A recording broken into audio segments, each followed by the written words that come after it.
चलिए आज हम लोग थर्ड सेमेस्टर का वेरी इंपॉर्टेंट क्वेश्चंस देखेंगे जो आपको थर्ड सेमेस्टर में बेसिकली पूछा जाता है और फोर्थ सेमेस्टर में भी इलेक्ट्रिकल मशीन के चैप्टर में आपको आता है EMF equation of A DC machine generator and motor. मतलब ईएमएफ इक्वेशंस कैसे जनरेट होता है मोटर और जनरेटर में, उसके बारे में हम लोग यहाँ पे डिस्कस करेंगे। उसके इक्वेशंस के बारे में पढ़ेंगे जो जनरली आपके पेपर में आएगा। तो सबसे पहले हम लोग यहाँ कुछ टर्म को समझेंगे। यहाँ पर P क्या है जो हम लोग यूज करेंगे इक्वेशन में, number of poles of the machines में कितने नंबर ऑफ पोल हम लोग कनेक्ट करके रखे हैं वो P बताएगा। फाई क्या है, फ्लक्स पर पोल इन वेबर, इसका यूनिट क्या है वेबर में। फ्लक्स कितना है पर पोल में वो बताएगा फाई। जेड क्या है, total number of armature conductors, armature में कितना टोटल नंबर ऑफ कंडक्टर है वो जेड बताएगा। एन क्या है, speed of armature in revolution पर मिनट। देखिए कैपिटल एन है speed of armature in revolution पर मिनट, आरपीएम में दिया हुआ स्पीड। ए क्या है, number of parallel path in the armature winding, number of parallel path कितना होगा आर्मेचर वाइंडिंग में वो दिया गया है। ठीक है, अब हम लोग क्या करेंगे, देखिए in one revolution of the armature the flux cut by one conductor is given bye. मतलब कहने का मतलब कि अगर एक रेवोल्यूशन कंप्लीट करता है कोई भी आर्मेचर, उसमें एक कंडक्टर जो कट करता है फ्लक्स को, तो कितना कट करता है, तो देखिए flux cut by one conductor P into 5। P क्या है, नंबर ऑफ पोल, 5 क्या है फ्लक्स, इसका यूनिट क्या होगा वेबर में। ठीक है, time taken to complete the one revolution, एक रेवोल्यूशन कंप्लीट करने में टाइम कितना लगेगा, तो देखिए ये सेकंड में आपको बताना है।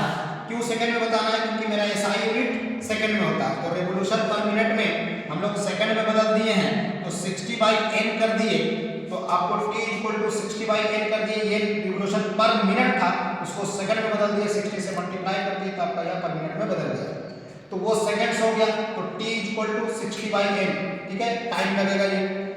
Therefore the average induce EMF in one conductor will be, induce EMF कितना होगा एक कंडक्टर में, तो p5/t, कितना फ्लक्स है कितना टाइम। ठीक है, हम लोग बेसिकली क्या समझते हैं, देखिए इंड्यूस ईएमएफ कब होता है, फ्लक्स अगर लिंक कर रहा है किसी भी कंडक्टर के साथ और टाइम के साथ चेंज भी कर रहा है फ्लक्स, तो वहां पर इंड्यूस ईएमएफ हो जाएगा। और अगर कंडक्टर को ही रोटेट करा दे रहे हैं किसी भी फील्ड में और फील्ड आपका स्टेशनरी है, तो वहां भी आपका वोल्टेज इंड्यूस हो जाएगा। तो यहाँ जो वोल्टेज इंड्यूस हो रहा है वो कितना हो रहा है, E = P5/t। फ्लक्स P क्या है, पोल्स है, नंबर ऑफ पोल है, 5 फ्लक्स है, और T क्या है टाइम है। ठीक है, अब देखिए ये जो T = 60/n सेकंड दिए, इसका इक्वेशन 2 माने, जो फ्लक्स कट कर रहा वन कंडक्टर में P5 वेबर, इसको इक्वेशन 1 माने हैं। तो इक्वेशन 3 में इक्वेशन 2 का वैल्यू हम पुट कर देते हैं, T जो सेकंड में आया था उसका वैल्यू हम लोग यहाँ पे पुट करते हैं। तो यहाँ पे आते हैं, देखिए फ्रॉम इक्वेशन 2 and 3 T का जो वैल्यू था, टाइम का वैल्यू जो आया था 60/n, उसको पुट कर दिए यहाँ पे।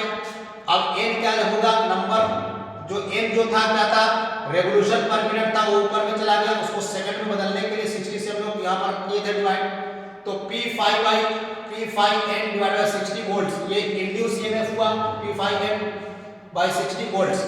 अब देखिए इंड्यूस ईएमएफ तो हो गया, लेकिन कंडक्टर यहाँ कितना लिया गया था, एक कंडक्टर लिया गया था। टोटल कंडक्टर्स मेरे पास कितना होगा, सो देखिए the numbers of conductors connected in A series in each parallel path, एक पैरेलल पाथ में जो नंबर ऑफ कंडक्टर्स कनेक्ट रहता है वो होता है Z/A, नंबर ऑफ कंडक्टर, और ये पैरेलल पाथ, एक पैरेलल पाथ का निकलेगा कितना कंडक्टर कनेक्ट रहता है। Therefore the average induced EMF across the armature terminals is given by, तो ये जो number of conductors in one each parallel path है उससे मल्टीप्लाई कर देते हैं। तो यहाँ पर क्या किए, जो इंड्यूस ईएमएफ था उसमें मल्टीप्लाई कर दिए Z/A से, तो क्या हुआ कि P5n/60 into Z/A, तो इंड्यूस ईएमएफ कितना हुआ, N/P5Z/60 है। अब जैसे याद रख सकते हैं, N क्या है रेवोल्यूशन पर मिनट, P क्या है नंबर ऑफ पोल्स, 5 क्या है फ्लक्स, Z क्या है नंबर ऑफ कंडक्टर्स, A क्या है पैरेलल पाथ इन आर्मेचर कंडक्टर। तो ये इंड्यूस वोल्टेज हो गया। ठीक है, अब देखेंगे कि मशीन्स में जनरेटर के लिए है क्या और मोटर के लिए क्या है। ठीक है, देखिए E = N/P5Z/60, ये मेरे पास आया इंड्यूस ईएमएफ का। लेकिन इन डीसी मशीन में, in DC machines when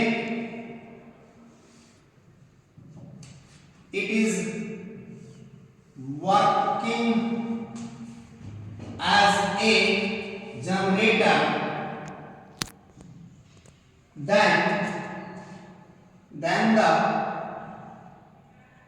induced EMF is given by, अगर डीसी मशीन जो है वो जनरेटर की तरह अगर वर्क कर रहा है तो वहां पे इंड्यूस ईएमएफ को लिखेंगे Eg equal to MP5 Z by 60A volts. ठीक है, Eg लिखेंगे। Eg क्या डिनोट करेगा? Eg डिनोट करेगा इंड्यूस ईएमएफ। ठीक है, इंड्यूस ईएमएफ मतलब कि जनरेटर में जो वोल्टेज होता है वो इंड्यूस होता है। Eg equal to MP5 Z by 60A। फिर से बता देते हैं, n रिवॉल्यूशन पर मिनट है, p नंबर ऑफ पोल है, 5 फ्लक्स है, z total number of conductor है, आर्मेचर कंडक्टर है, 60A क्या है? नंबर्स ऑफ पैरेलल पाथ है इन आर्मेचर में। अगर इन डीसी मशीन्स वर्क कर रहा मोटर की तरह क्या होगा? In DC machine when it is working as a motor,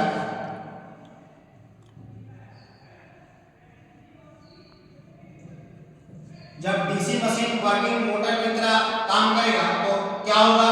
induce EMF then back EMF होगा, इंड्यूस ईएमएफ नहीं होगा। Then the back EMF is given by, क्या होगा? Eb लिखेंगे और Eb इक्वल टू क्या होगा? MP5 Z बाय 60A, ये भी वोल्ट्स होगा। अच्छा, आप एक बात समझ लीजिए, Eb क्या है? बैक ईएमएफ है। और बैक ईएमएफ क्यों बोला जाता है? Eb इज बैक ईएमएफ,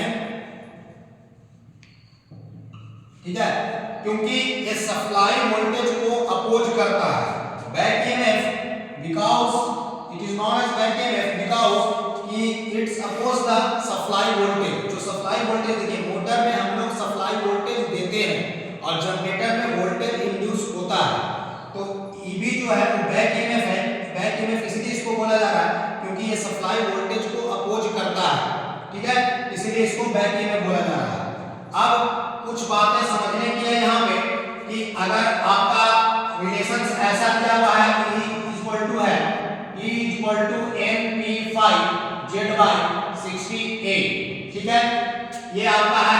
चाहे जनरेटर का होगा तो Eg लिखेंगे, मोटर का होगा तो Eb लिखेंगे, ठीक है, मोटर का होगा तो Eb लिखेंगे और जनरेटर का होगा तो Eg लिखेंगे।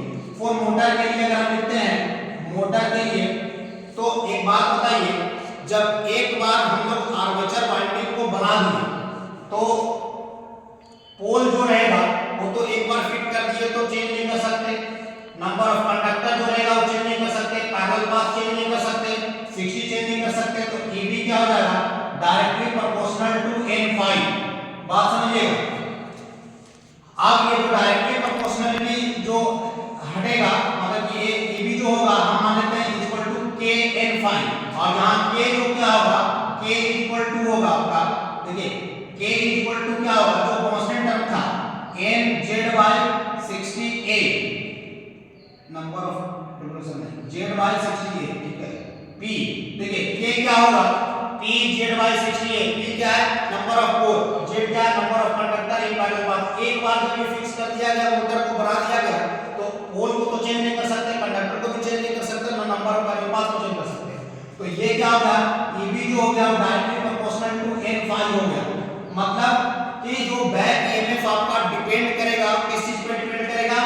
रिवॉल्यूशंस पर मिनट पे, आरपीएम पे और फ्लक्स पे, ठीक है, आरपीएम पे और फ्लक्स पे।